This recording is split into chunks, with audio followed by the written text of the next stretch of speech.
Misunderstood feelings. I've always been fascinated by the universe, humans, the world, evolution, just all the really deep stuff. To be honest, I've always had a fascination with that from being pretty young. I think a lot of the answers to some problems that we face in modern day life can actually be solved or at least understood a little bit better when you understand or start to learn about humans and the human story, evolution, why we are the way we are.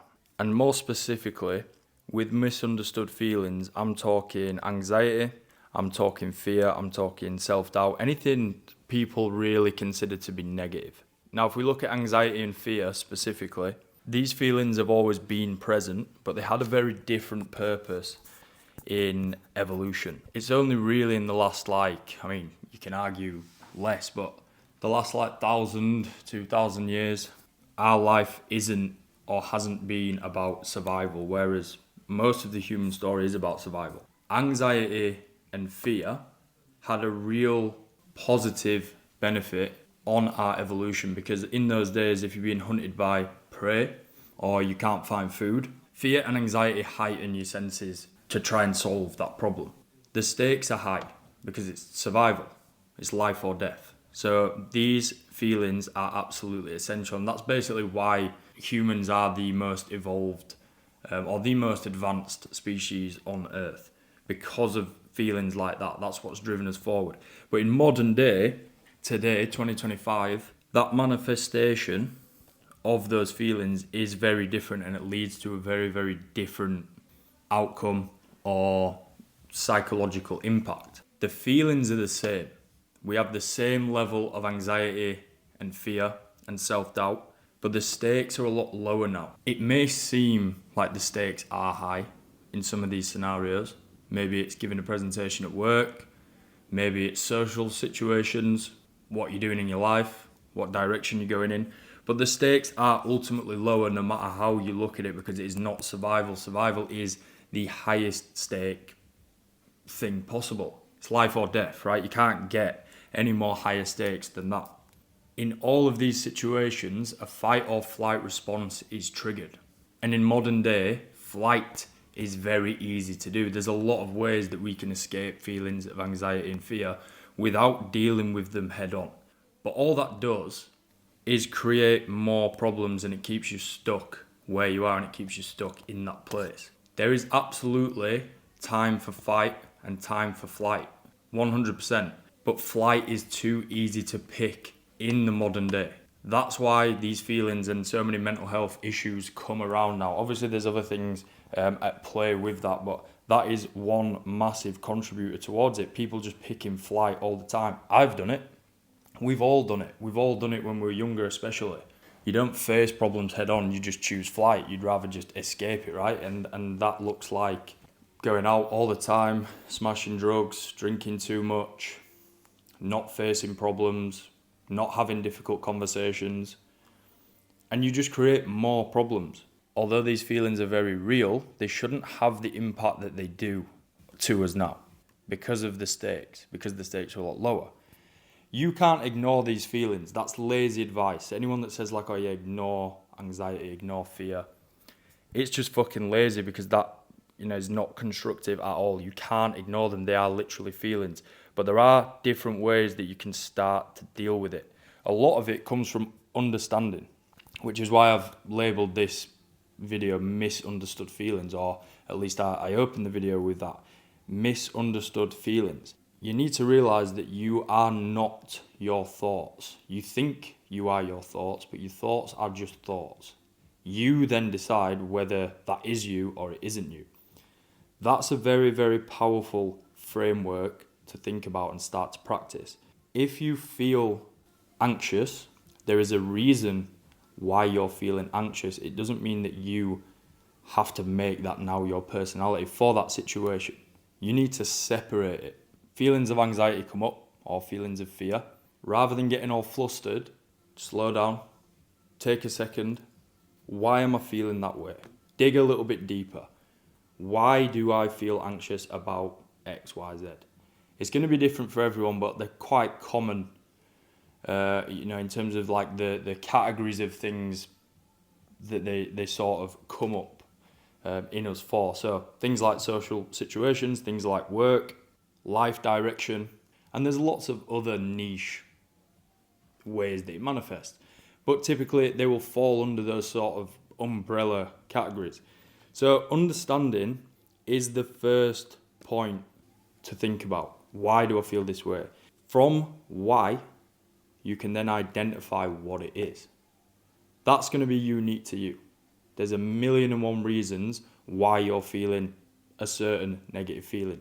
That's on you to figure out. Get a piece of paper, write down your thoughts. Why do I feel this way? What's the worst case scenario? What am I predicting in my head is going to go wrong? And then at least you understand those feelings. That doesn't solve them. I understand that, but you're one step closer. You've got more of an understanding rather than just letting it completely drown you. And then you're getting all worked up in your head and overwhelmed by it, which only causes more of that feeling. Once you identify, you can start to address. That's where the solution comes. And it's not just a one-time thing. This is something that you need to use going forward. I can use myself as an example. So I used to really be quite anxious of like public speaking, presentations, talking in class and stuff like that, in sort of college, university or whatever. And at the time, I didn't do any of this. I'm figuring this out now upon reflection. But I didn't like myself. I didn't like how I looked. I didn't like the lifestyle that I was living because I knew it wasn't who I wanted to be. There was a disconnect between who I was and who I wanted to be. I was quite ashamed of myself in a way. And I really didn't like my physical appearance. And not just physical appearance, but what that represented, the type of lifestyle or undisciplined, unmotivated, no direction lifestyle that I was leading. So over, a number of years, getting into the gym, looking after myself, that's been addressed. All from making my physical and mental state the best it can be. I am certainly not a finished product, but I'm far from the person that I used to be. That's what this journey is, right? You're not going to figure this out in one session of sort of sitting down and jotting ideas down about why you feel the way you feel. It's just something that you have to continually monitor and evaluate and work on. It's not going to be a quick fix. It's a long process.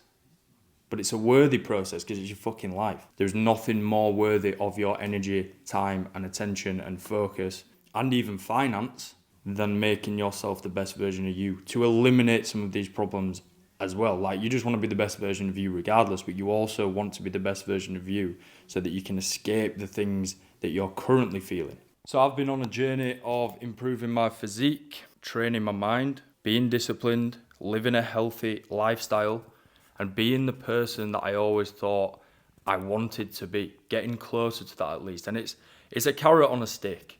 Like, you get there and then you move it, you move the goalpost further and further and further. And that's a good thing. That, it's constant progression. That is what you want to be chasing, 100%. But your goals will always change on who you want to be. So I've already surpassed who I wanted to be back then when I was having these feelings. But then you get to that point and it's like, all right, there's fucking infinite levels to this. And that's what keeps you moving forward. And I always say this, and I think people misinterpret the message. Fitness is the foundation. It is the foundation for life. It is not just about getting jacked and getting lean to look jacked and get lean. That's not the point. That's just a byproduct. It's to be the best version of yourself so that all other areas of your life can thrive. That's why we all train so hard, or that's why anyone that you see putting a shift in and living this way, that's why they're doing it. Obviously, you want to look good as well. You want to like how you look. How different would your life be if you really liked who you are, internally and externally? Way different. And if you've not experienced that, you won't understand the weight of what I'm saying until you actually do it. So fitness is the foundation. I will keep saying that until the cows fucking come home and people are sick of it. So from this point forwards, what you need to do is embrace any negative feelings that come up for you and use it for change. So why do I feel that way? You need to understand the deeper reasoning as to why those feelings are coming up. Identify certain things that maybe you can start to work on and then address it. You have to take action. You can't just identify, okay, that's good, it's a step closer, but you're not solving anything. This is a long process. I'm not trying to sell anyone bullshit and say, look, you do this, everything's going to be fixed. It's not. But the problem is people get so wrapped up in these negative emotions, they don't do anything about it. It causes like this freeze, or, it's the flight response, but it's also like a freezing up. Like I'm not going to do anything about this because facing it head on is scary. I don't want to do that. It's uncomfortable, but that is exactly where you need to be. It's very cliche, but comfort zones are where dreams go to die. It's fucking true. Imagine you get to 40, 50, 60 years old and you're dealing with the exact same feelings from now and you've never got on top of them. Well, that's a very, very, very realistic outcome if you're not doing any of this, if you're not actually trying to take action and address any of these problems. We don't like to admit to other people how we feel and when we're feeling a little bit scared or anxious or fearful, but we also don't truly admit it to ourselves.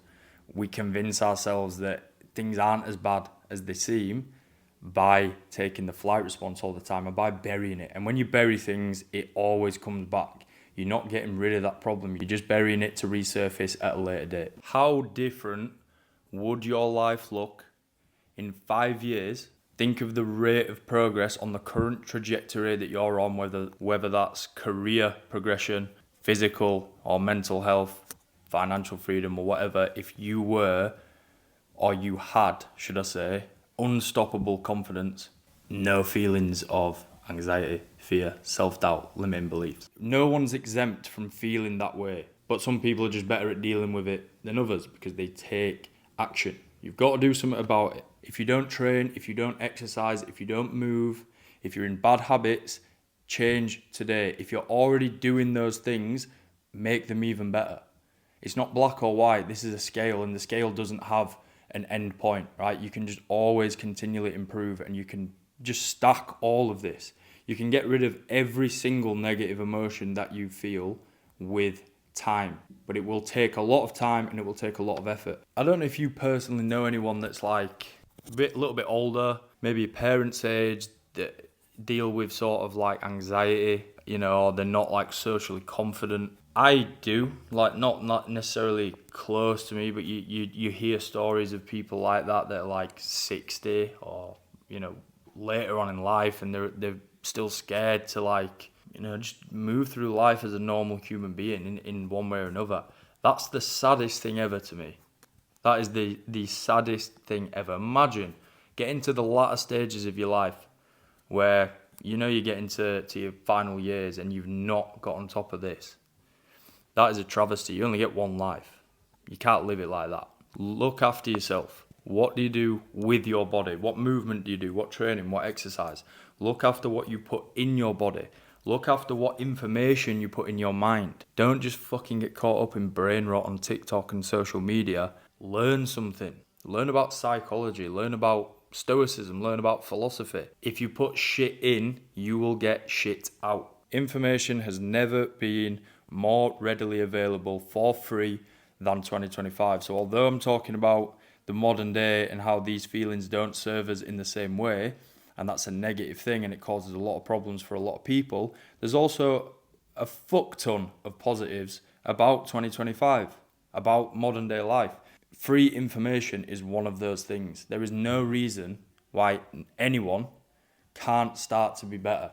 Even if I would just say to everyone, you can fucking exercise because you can, right? Even if you don't know what you're doing, just start to use your body more. Actually use that privilege of being able-bodied if you're able-bodied, because a lot of people fucking can't do that. That's going to do wonders for mental health. But on top of that, there is zero excuse for someone to not at least try and learn how to be better. Remember, you're not your thoughts are your thoughts. You interpret how you view that and how they manifest. Another way to look at it in terms of like flipping things to be positive, the more anxiety you have, the more fear you have, the more self-doubt you currently have, the more fuel you have than someone else that doesn't experience that. All right, it might be crippling, it might be holding you back right now, but there's no reason why that can't be something that just propels you forward in the future. The reason I do ultra marathons, or the reason I started doing ultra marathons, is because I didn't used to have control of my mind and how I thought, and I hated that. And the time I'm referencing here is the same time as like college and uni, when I was living really fucking unhealthily, and these feelings used to consume me, and I used to hate the fact that these feelings would just overwhelm me to the point of just freezing and not moving forward.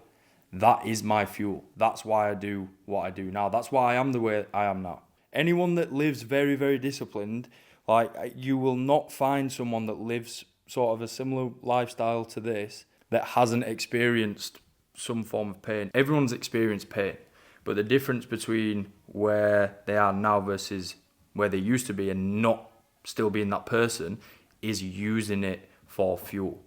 So use it for fuel.